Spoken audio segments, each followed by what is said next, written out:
In the previous video, we introduced chemical reactions, right? And we said that in chemical reactions, we have reactants that get converted to products, okay? And we said that one of the really big requirements for writing reactions is that you always want to show the phase of each compound that you're working with.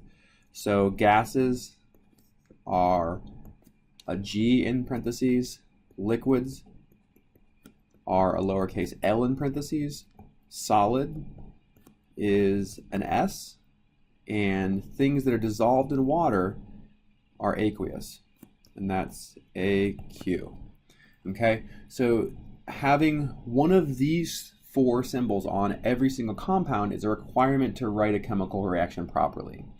The other big requirement is that we have to obey the laws of physics, meaning that if we start with, let's say, 10 carbon atoms in our reactants, we need to have 10 carbon atoms in our products.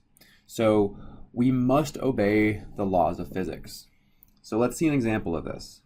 So let's go back to this reaction we saw before, where we have liquid water reacting with carbon dioxide gas to produce this molecule of carbonic acid, which is aqueous.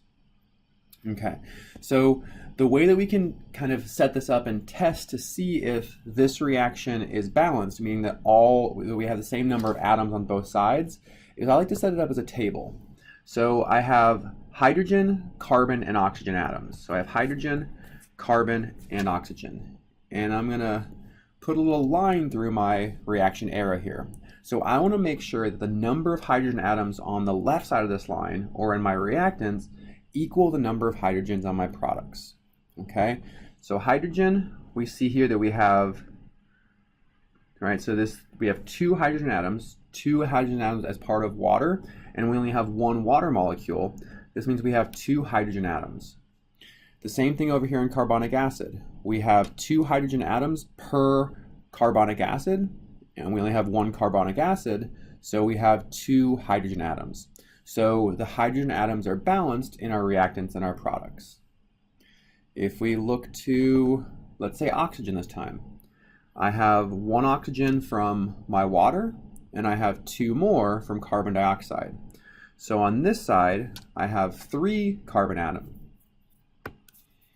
So on this side, I have three oxygen atoms, and on my product side, I have three oxygens per carbonic acid, only one carbonic acid, so I have three oxygens. So they balance. And finally, we look to carbon. I have one carbon atom in my carbon dioxide, and I have one carbon atom in my carbonic acid. So everything is balanced here. The number of atoms on each side match, so the reaction is balanced. Okay? Let's consider a different example here. Let's think about the reaction between methane and oxygen. This is a gas, oxygen is a gas, to produce carbon dioxide gas and water. Okay, so you should recognize this as a combustion reaction because we have a carbon hydrogen containing compound reacting with oxygen, and that produces carbon dioxide and water. Okay, let's see if this is balanced. So I'm going to go ahead and set up my table. Again, I have carbon, I have hydrogen, and I have oxygen. Let's go ahead and start with carbon. So in this case, I have one carbon and one carbon. So carbon's balanced. If we consider hydrogen, I have four atoms of hydrogen, and on this side, I only have two.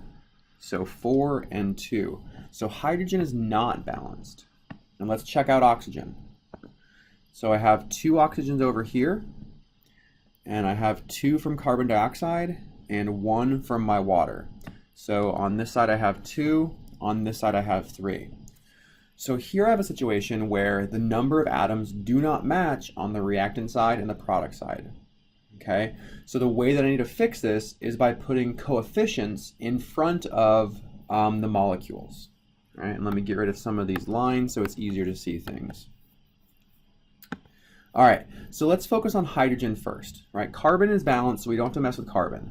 Let's focus in on hydrogen. So with hydrogen here, we have 4 on our reactant side and 2 on our product side. So if we put a coefficient of 2 in front of water, meaning that in this reaction, I now have 2 water molecules that are produced. This means now that instead of having just 2 hydrogen atoms, I have 2 hydrogen atoms per water molecule, and now I have 2 water molecules, meaning that I now have 4 atoms of hydrogen. So on both sides now, on my reactant and product, I have 4 hydrogen atoms. So hydrogen is balanced. Let's think about oxygen.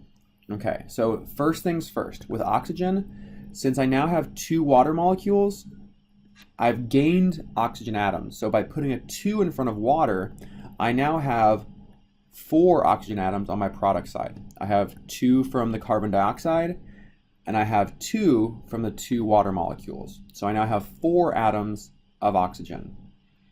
Okay, on my reactant side, I still only have 2. But if I put a coefficient of 2 in front of oxygen, that now means I have a total of 4 oxygen atoms. So carbon is balanced, hydrogen is balanced, and oxygen is balanced. So this would be a balanced chemical reaction. So when we're thinking about the combustion of methane, the balanced reaction, the one that actually happens, is 1 methane reacting with 2 oxygens to produce 1 carbon dioxide and 2 molecules of water. Okay, let's practice one more of these. So let's think about a double displacement reaction where I have, let's say, zinc sulfide. Okay, we'll say this is solid. So zinc sulfide reacting with aluminum phosphate.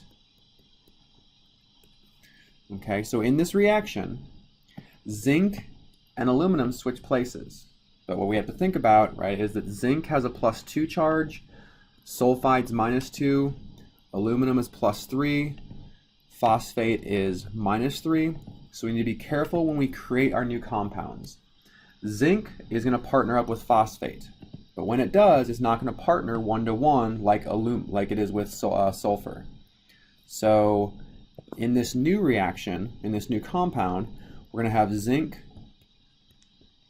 phosphate, but there'll be 3 zincs and 2 phosphates. All right, this gives the total positive charge +6, the total negative charge -6, so that works out. And with aluminum and sulfur, I'm going to have 2 aluminums, 3 sulfurs, and that's a solid. So the question is it balanced? So let's go ahead and go through our process. Okay, we have zinc, we have sulfur, we have aluminum, and a suggestion I have here for you is that notice that phosphate's not changing. So we have phosphate as a common polyatomic ion on both sides.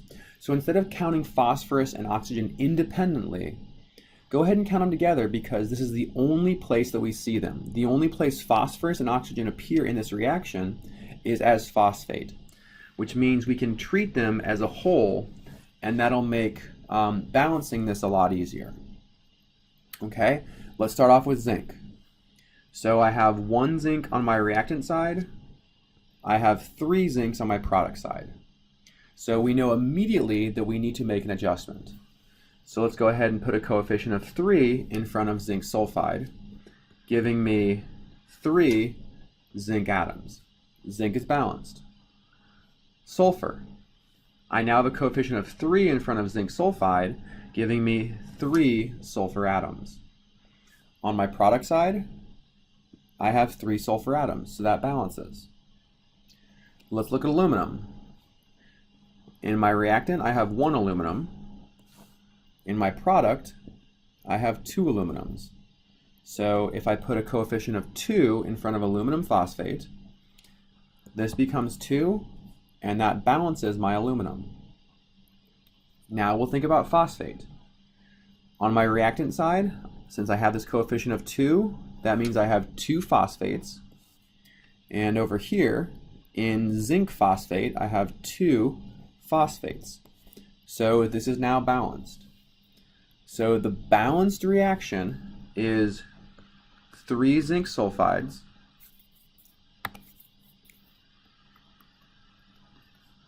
plus 2 aluminum phosphate, giving me zinc phosphate